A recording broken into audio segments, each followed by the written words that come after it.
दुनिया भर में हर साल 30 जनवरी को वर्ल्ड लेप्रेसी डे मनाया जाता है। ये खास दिवस लोगों के बीच लेप्रेसी को लेकर जागरूकता फैलाने और इसकी रोकथाम करने के लिए मनाते हैं। आज जागरण डायलॉग्स के इस सेशन में हम इसी पर लेप्रेसी के ऊपर बात करने वाले हैं। नमस्कार, मैं हूँ उर्वशी कपूर, एसोसिएट एडिटर जागरण न्यू मीडिया, और मेरे साथ है दो खास मेहमान जिनका मैं परिचय कराना चाहूंगी। So we have with us Mr. Pradeep Bahri. He is CEO Rotary Club Alliance for Leprosy Control. Sir, आपका बहुत बहुत स्वागत है। बहुत बहुत धन्यवाद उर्वशी जी।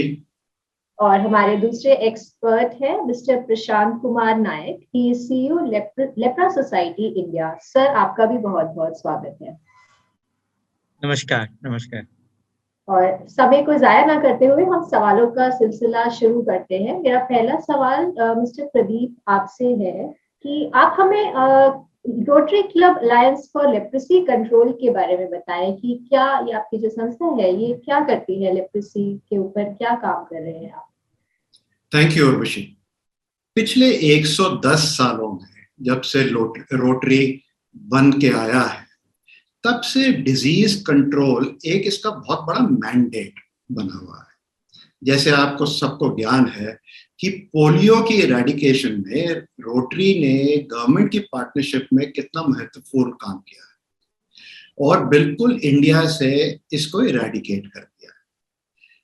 एक दूसरी जगह उसी करके एक आध साल पहले गवर्नमेंट ने हमारे आगे हाथ बढ़ाया और बोला कि मीजल्स और रुबेला के लिए भी आप हमारा सहयोग दीजिए, और उस करके हम लोगों ने मीजल्स और रुबेला के लिए भी हम लगे हुए हैं कि एक दिन ये सारे बच्चों के सामने से खसरा और रुबेला के जो डर है वो हट जाए। कोविड के अंदर भी रोटरी ने बहुत काम किया। आप तो सुबह ब्रीदिंग अपरेटस से लेके 500 बेड हॉस्पिटल तक लोगों को खाना देना, बाकी सारी चीजें अक्रॉस द वर्ल्ड कोविड के लिए रोटरी ने बहुत काम किया। तो जब हमें समझ आया कि भैया लेप्रेसी अभी इस देश में है, कई लोग बोलते हैं कि लेप्रेसी चली गई है, वो बिल्कुल ठीक नहीं है। और जब हमने थोड़ा अंदर देखा तो पता चला कि पिछले साल 2.14 लाख लेप्रेसी के नए केस पूरी दुनिया में हुए। इसका हिसाब लगाओ तो 600 केस दिन के बनते हैं, और जिसमें से 50 बच्चे इन्वॉल्व थे। तो हम लोग रोटरी क्लब दिल्ली साउथ, अपने partner club rotary club new Delhi, Regency next, south and और बाकी रोटरी क्लबों को लेके, एक आध क्लब बाहर भी थे दिल्ली से, थोड़े से क्लब इंडिया से भी बाहर थे, उनके साथ हमने एक पार्टनरशिप की जिसको हमने बोला एक अलायंस कर रहे हैं। और इस पार्टनरशिप में हमने दो बहुत इंपॉर्टेंट आउटसाइड पार्टनर्स लिया। एक था लेप्रा के साथ हमने एक MOU साइन किया कि भैया ये लेप्रेसी हम इकट्ठे मिलके करेंगे, और उसके लिए हमारे साथ कॉर्पोरेट एक जिसका नाम एकर है, ACR, वो भी हमारे साथ ज्वाइन हुए। और हमने सोचा कि ये एक लेप्रेसी कंट्रोल प्रोजेक्ट शुरू करें जिसका उद्देश्य है कि 12 से 14 साल के अंदर ट्राई करेंगे कि इंडिया में नया लेप्रेसी केस आना बंद हो जाए। इस अलायंस का ये इन अ नटशेल ये महत्वपूर्ण उद्देश्य है। जी, बहुत बहुत शुक्रिया प्रदीप जी, अपने संस्था, अपने ऑर्गेनाइजेशन के बारे में हमें डिटेल में बताने के लिए। यही सवाल मैं प्रशांत जी आपसे भी पूछना चाहूंगी। आप हमें लेप्रा सोसाइटी इंडिया के बारे में कुछ बताएं। थैंक यू उर्वशी जी। सो ये लेप्रा सोसाइटी पहले ब्रिटिश लेप्रोसी मिशन के नाम में जाना जाता था। इट स्टार्टेड इन इंडिया में 1924 में चालू हुआ, और now in few years in 2024 हम लोग 100 साल इसका सेलिब्रेट करेंगे। So like Rotary, as Pradeep ji बता रहे थे, Lepra is also quite a old organization working in India and across the globe. अभी हम इंडिया में 1989 में we separated from our mother organization which is LEPRA UK, और हम लोग लेप्रा सोसाइटी करके एक गवर्नमेंट ऑफ इंडिया के अंदर सोसाइटी एक्ट में रजिस्ट्रेशन करके लेप्रा सोसाइटी बनाए 1989 से अभी. But we are working very closely with Lepra and Lepra UK and lepra India, though legally are separate, the programs are very integrated. And lepra जो है, it works primarily on all the aspects of leprosy. So from awareness to detection of leprosy cases, from treatment, from doing reconstruction surgeries for people to, and then rehabilitating and providing a dignified livelihood and living as far as practicable, and continuing the services, because leprosy is not one-off. Once you have it, you lose the functions of your nerve, and then you need lifelong support.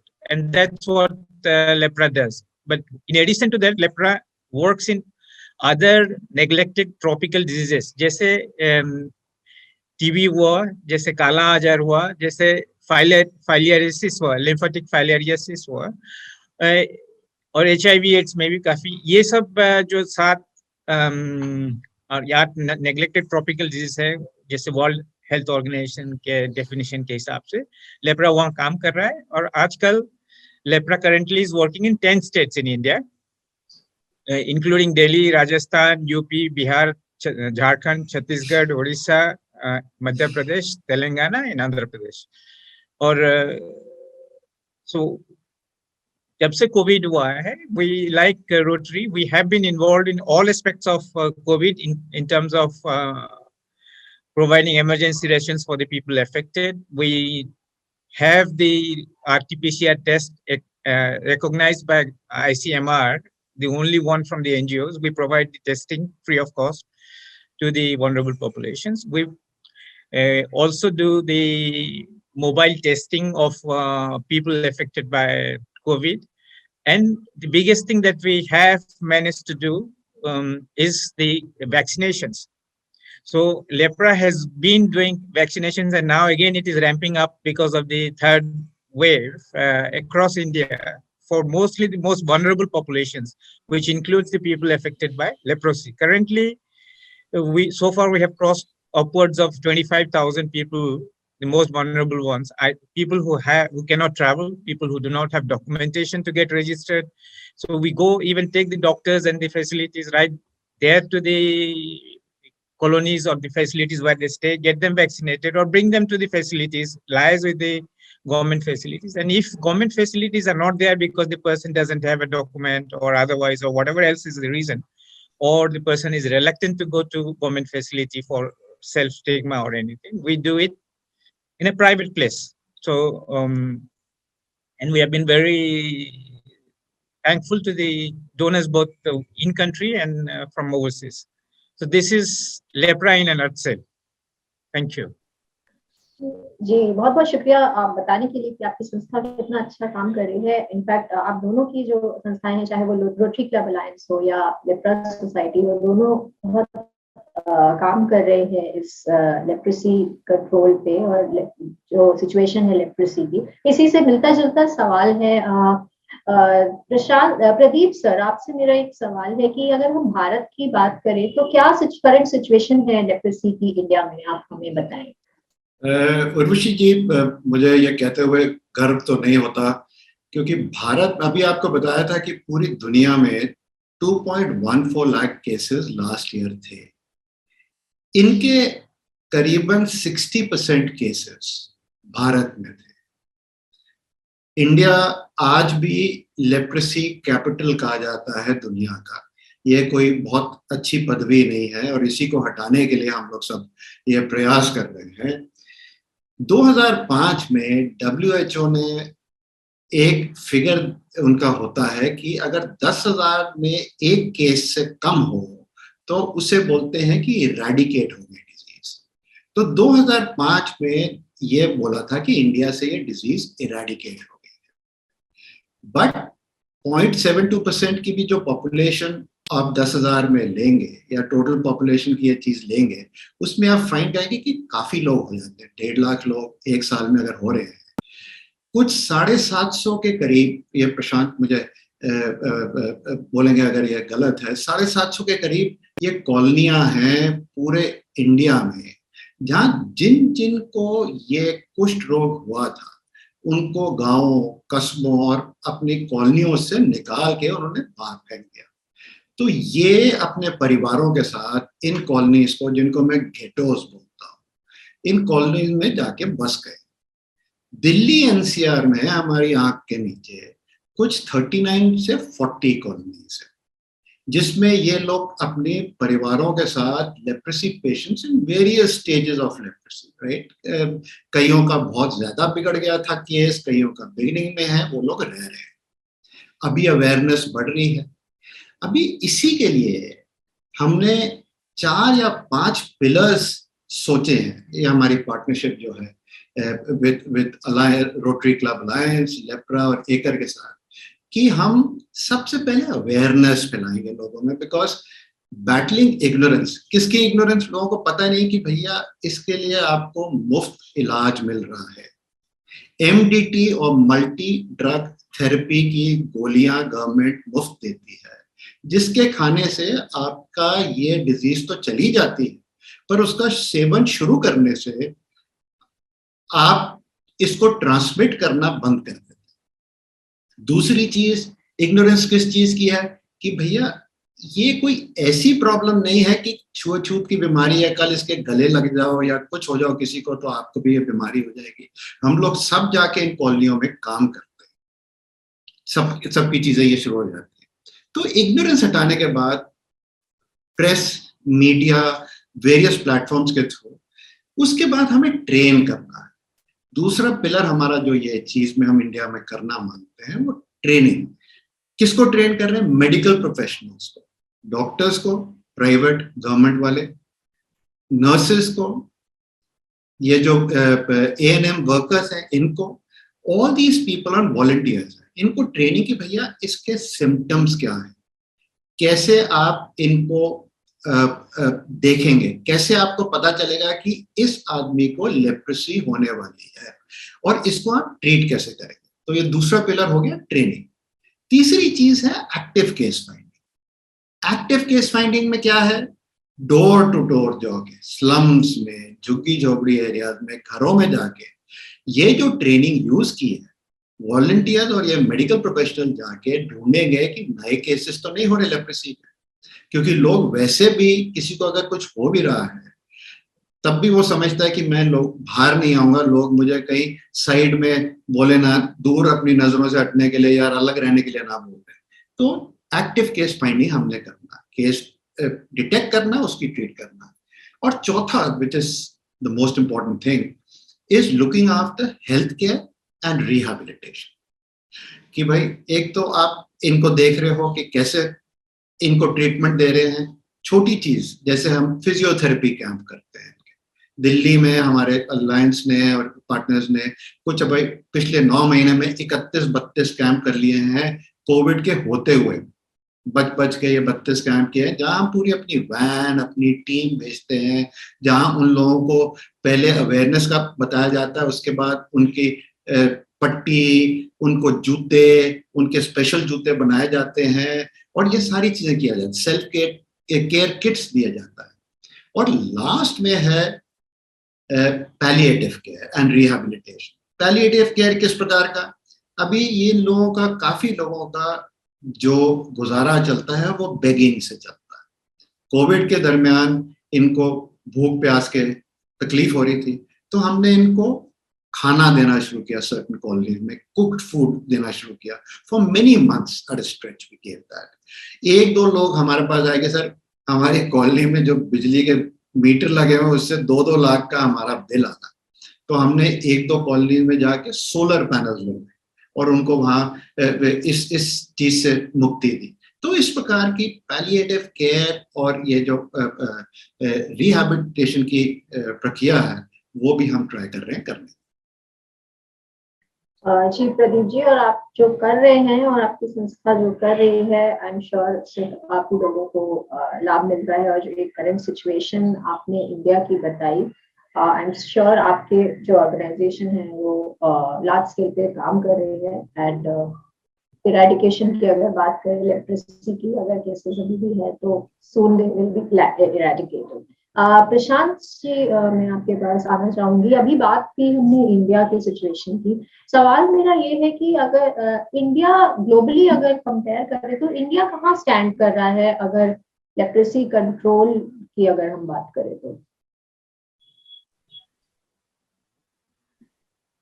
अभी प्रदीप जी बताए India का। हाँ, तो ये है कि officially जो cases report होता है और कंफर्म होता है गवर्नमेंट ऑफ इंडिया और government of state medical professionals के द्वारा, तो वो अपवर्ड्स ऑफ 60%।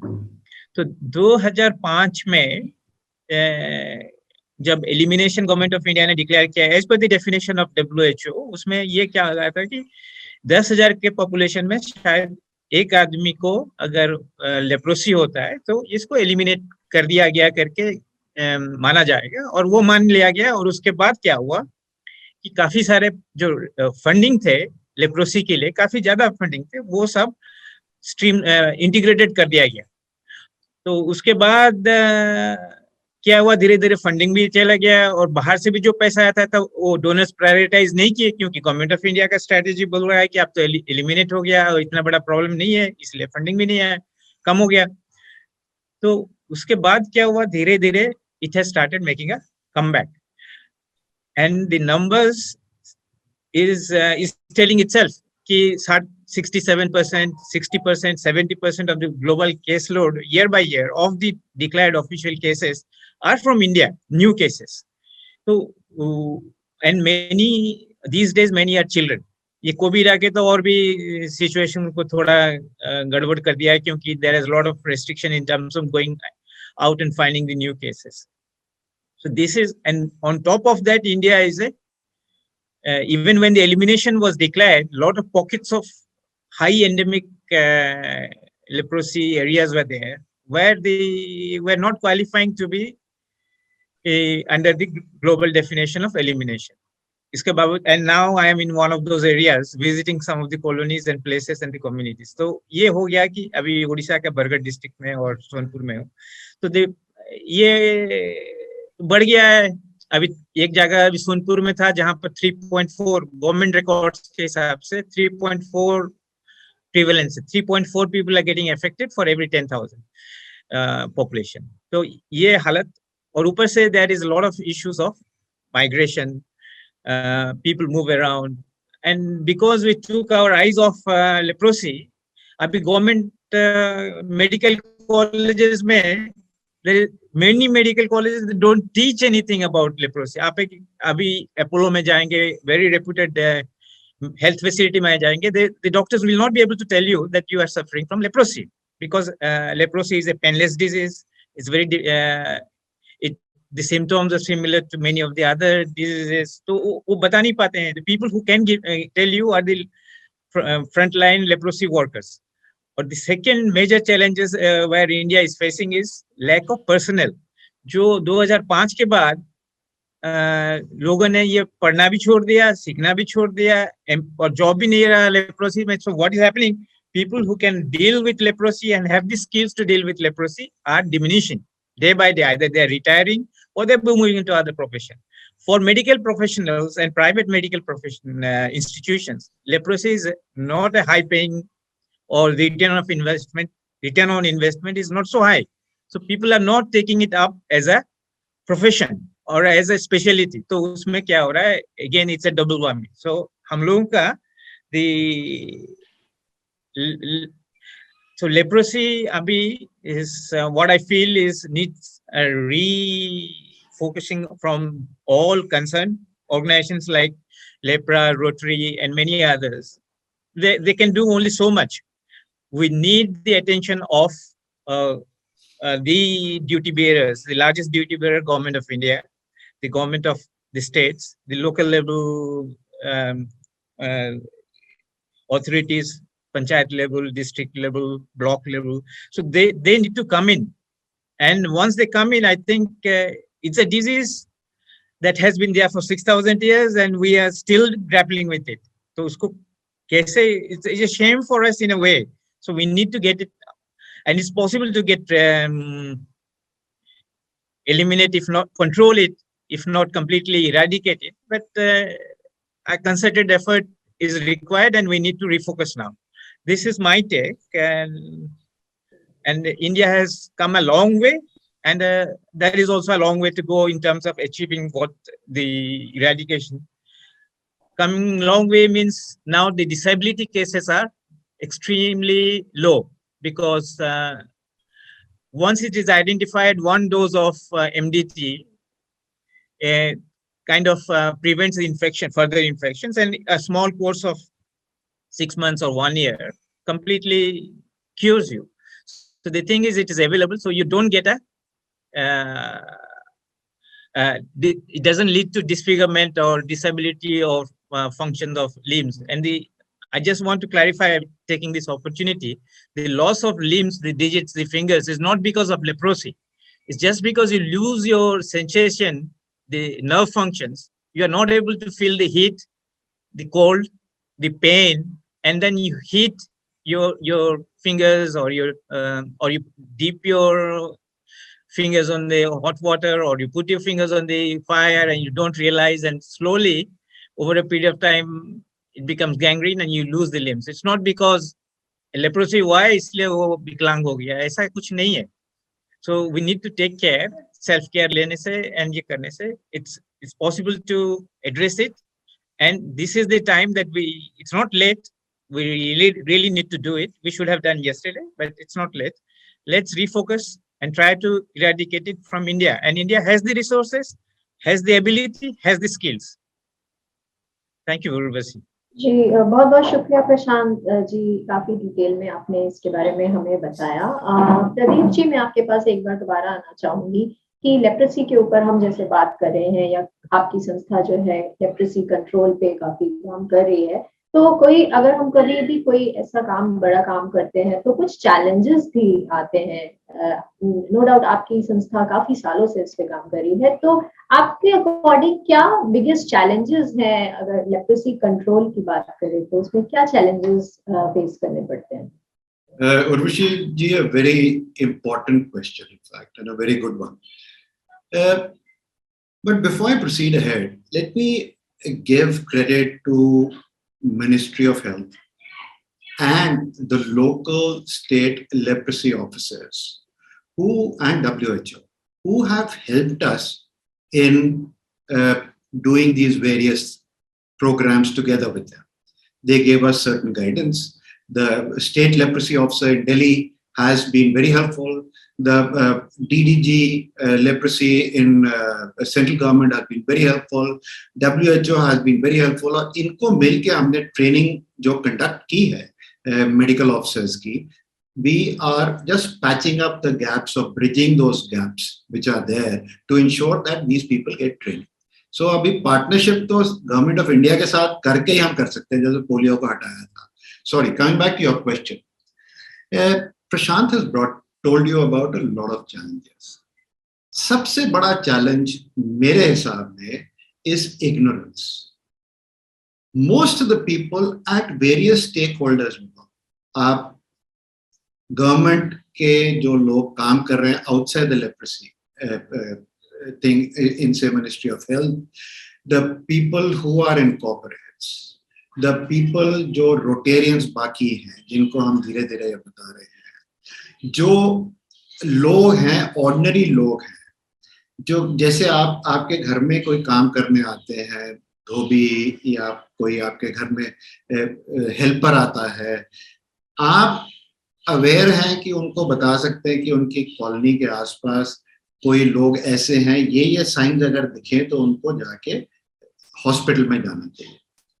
एक तो ये अवेयरनेस है. दूसरी अवेयरनेस ये है कि हमने तो सिर्फ फिल्मों में देखा है और अपने पाठों में पढ़ा है कि वो उसने कोई बहुत सिंस किया है तो उसे ये बीमारी हो गई. हमने अंग्रेजी पिक्चर बेनहर वगैरह में भी देखा था कि लेप्रोसी कॉलोनी में किसी ने किसी को कर्स किया तो वो लोग चले गए. So there is a lot of taboo and myth associated with this. And उससे क्या प्रॉब्लम होती है कि वर्ड ऑफ माउथ से it really exacerbates this whole problem. and this makes the plight of the leprosy people even worse. अगर किसी को ये चीज हो जाती है, कोई जाके बताता नहीं कि भैया मुझे पता नहीं कल क्या हो जाएगा। अगर आप देखें कोविड में भी लोगों को जैसे शन किया था, किसी कोविड पेशेंट को शुरू में जाता था तो आसपास वाले सब दौड़ जाते थे, उसको छूते नहीं थे, उसको अपनी गाड़ी में नहीं बिठाते थे। जस्ट इमेजिन अ पर्सन जो 14 दिन के लिए नहीं ऐसे पर पूरी जिंदगी के लिए ऐसे हो गया है। This lack of awareness is something which is the biggest problem. I think awareness basically एक पुल है जो नॉलेज और इग्नोरेंस के बीच में है, और इसके लिए हम ये ट्राई कर रहे हैं through all forms of media and by face to face also. Media इसलिए बोल रहा हूँ क्योंकि आपकी रीच बहुत है, आप प्रिंट में भी, डिजिटल में भी, और टेलीविजन में भी, और दूसरी तरह से आपका जो मीडिया है उसकी रीच बहुत है और दूर दूर तक ये जाता है। It goes across various barriers and it goes there. We are also doing social media over Twitter and over Facebook and other things to create this bridge with these things together. In fact, आपके इस programme के through मैं एक appeal भी करना मांगता हूँ। जैसे एक कॉर्पोरेट है जिन्होंने अपने CSR के थ्रू हमारे साथ काम किया है, not only for funding us but also working step by step with us on as foot soldiers with LEPRA and Rotary in working towards this. बाकी corporates भी हमें help करें to eradicate this leprosy. So that is one big challenge which we are looking forward. जी बहुत बहुत शुक्रिया प्रदीप जी इस सवाल का जवाब देने के लिए, और आई एम श्योर आपकी अपील भी काफी लोगों तक पहुंच चुकी होगी इस माध्यम से। प्रशांत जी, मैं आपके पास आना चाहूंगी। मैं पूछना चाहूंगी कि what is the way forward, as in ऐसा क्या होना चाहिए जिससे कि जो कर्व है वो फ्लैटन हो सके?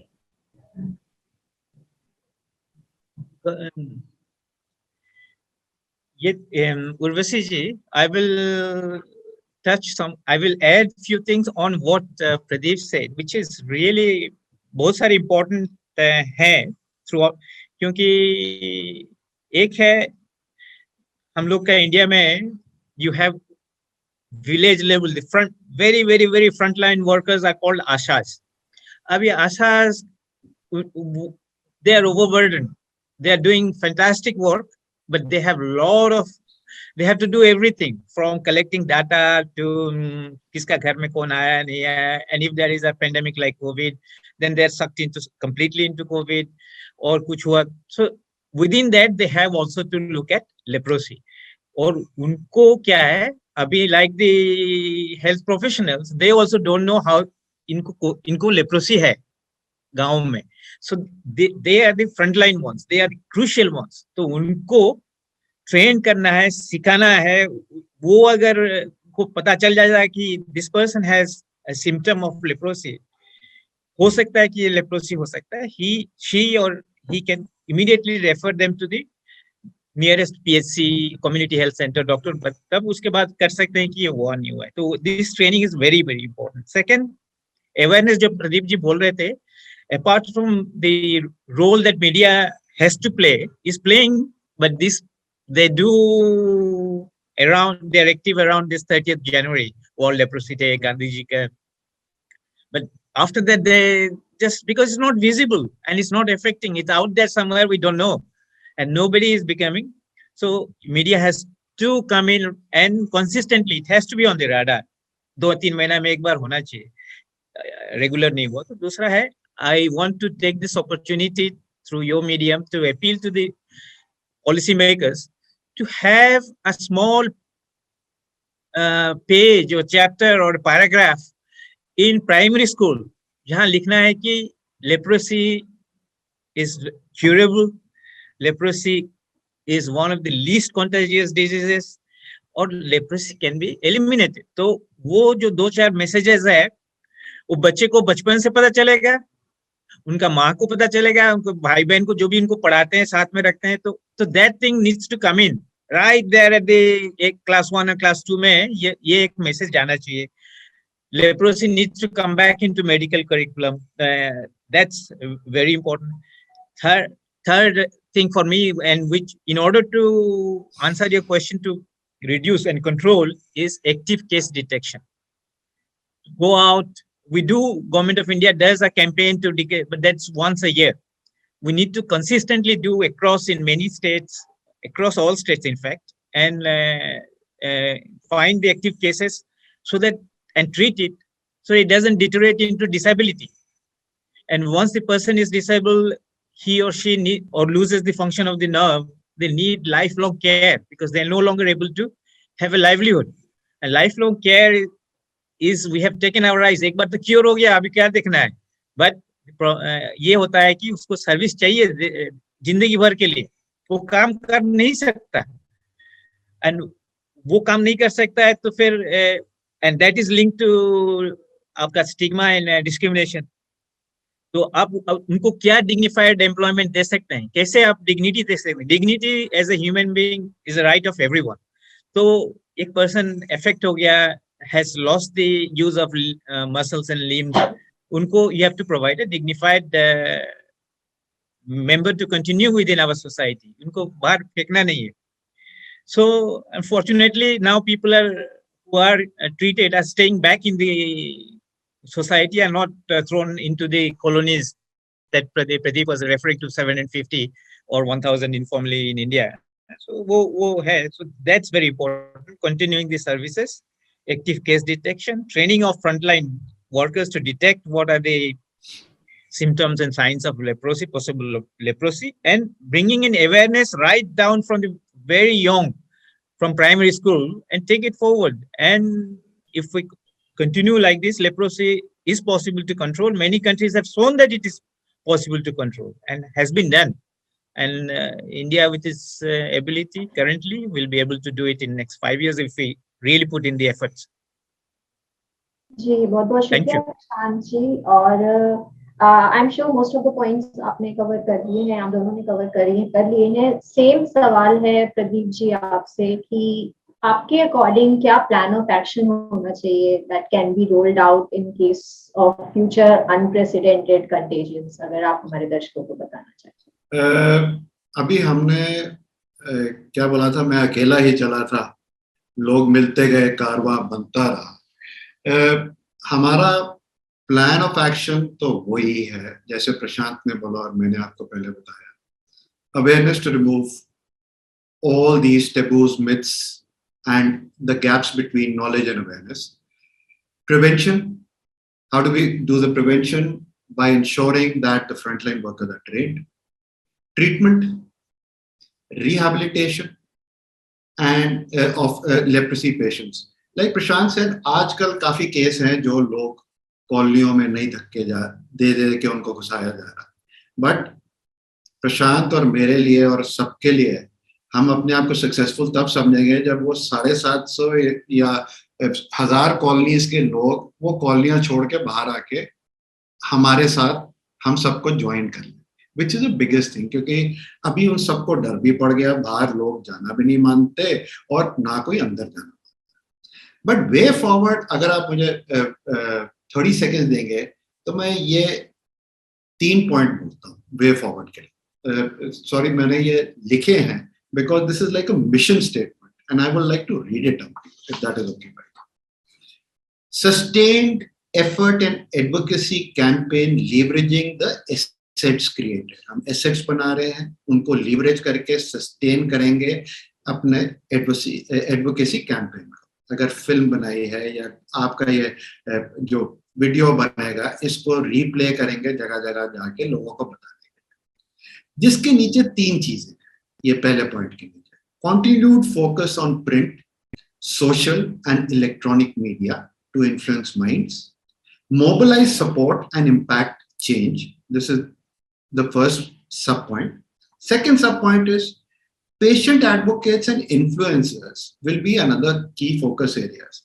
These people are basically people who are volunteers in colonies. These are people जो ठीक हो गए हैं, जो अपने आप बिल्कुल खड़े हैं अपने पैरों पे और काम कर रहे हैं. They will be patient advocates and influencers to other people. कि भैया मैं ऐसे खड़ा हूँ और मैं ऐसे खड़ी हूँ तो आप क्यों नहीं कर सकते. 1-2 बहुत बढ़िया लोग हमें मिले, हमारे साथ काम कर रहे हैं उसके लिए. तीसरे हैं government support to expand reach will be pivotal. as Prashant has said and I have said earlier, because हम तो दो चार बूंदे हैं इतने बड़े ओशन में, हम इधर कर सकते हैं, जहां जहां थोड़ी खामियां हैं उनको पैच कर सकते हैं. But this whole thing is so massive, it has got to be a government support to be pivotal, like for polio or for rubella, measles, COVID, everything. The second point, main point, is skilling of frontline workers. Asha workers की ये बात कर रहे थे, एएनएम्स की मैंने बात की है, वॉलंटियर्स की मैंने बात की है, मेडिकल ऑफिसर्स की मैंने बात की है. Will be a key focus to enable active case finding and treatment. जब तक केसेस ही नहीं मिलेंगे तो how will you nip it in the bud, कैसे पकड़ोगे. और लास्ट पॉइंट है continued effort on palliative and rehabilitation. So ये way forward है, but we got some news today. वो मैं आपको बताना मांगता हूँ, that sums up our whole discussion. कहते हैं the National Human Rights Commission (NHRC) has urged the center, states and union territories to remove discriminatory legal provisions against leprosy affected people in the laws of the country. And दूसरी जगह लिखा है, today there are 97 such discriminatory laws against leprosy patients. So इसके लिए भी awareness कितनी जरूरी है.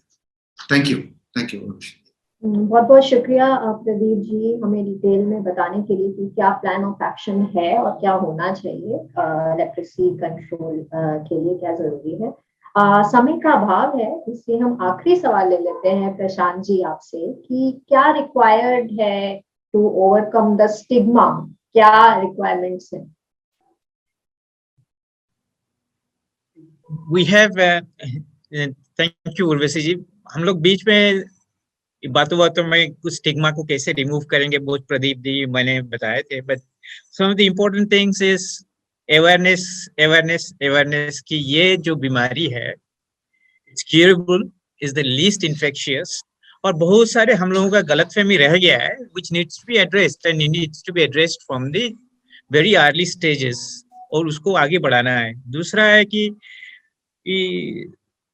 in the past and some of our peer organizations have done interviews with, and I'm thankful, like Dimple Kapadia, she had leprosy, she came out of it and she was public with it. So it's and there are a lot of positive stories which you also need to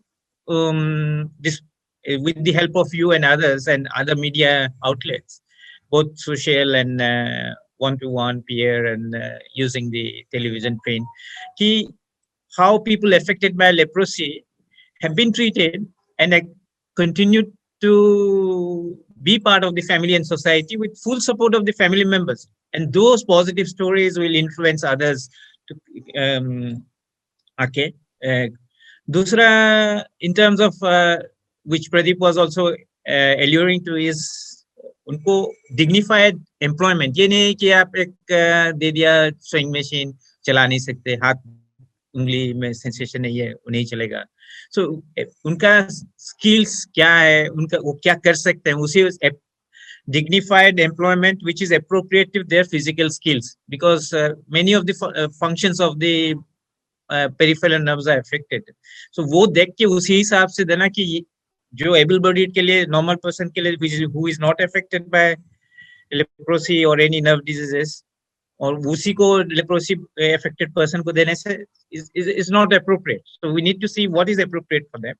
Second is इनको we have to see an integrated approach to all the 5 pillars that we discussed in the beginning.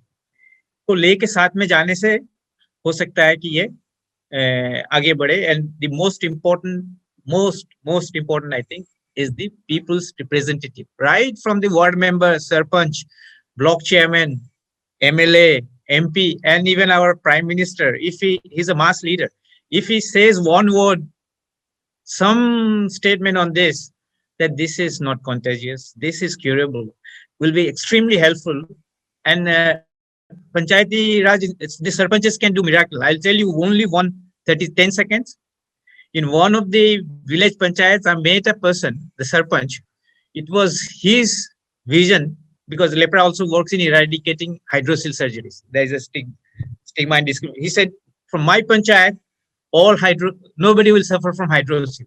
he went out of his way, and in 5 years, there is no cases of hydrocele in last 9 months of this year that we have been seeing, and he has been successful. So getting this Panchayati Raj leadership into this is one of the keys to address stigma going forward, because they are the mass leaders, they are at the ground with the people, with the community. Thank you. जी बहुत बहुत शुक्रिया प्रशांत जी सवाल का जवाब देने के लिए। समय का अभाव है लेकिन सवाल हमारे पास बहुत है, और आई एम श्योर आपने जितने भी हमारे सवालों के जवाब थे उसमें सब कुछ कवर कर लिया है। Most importantly I am sure कि इस सेशन के जरिए भी, जैसे कि हम अवेयरनेस की बात कर रहे थे, तो इस सेशन के जरिए हमारे जितने भी लोग इसको देख रहे हैं या अभी आगे देखेंगे, काफी लोगों तक लेप्रोसी को लेके जो जागरूकता है वो भी हम पहुंचाएंगे इस माध्यम से। बहुत बहुत शुक्रिया प्रदीप बहरी जी एंड प्रशांत नायक जी, आपने अपना समय निकाला हमारे दर्शकों को लेप्रोसी के ऊपर, लेप्रोसी डे पे आज जितने भी जो भी आपने बताया, आई एम श्योर काफी लोगों तक इस ये पहुंचा होगा। और इस सेशन को हम यही वाइंड अप करते हैं, और इस सेशन को आप दैनिक जागरण के फेसबुक पेज पे देख सकते हैं और दैनिक जागरण के यूट्यूब चैनल पे भी देख सकते हैं।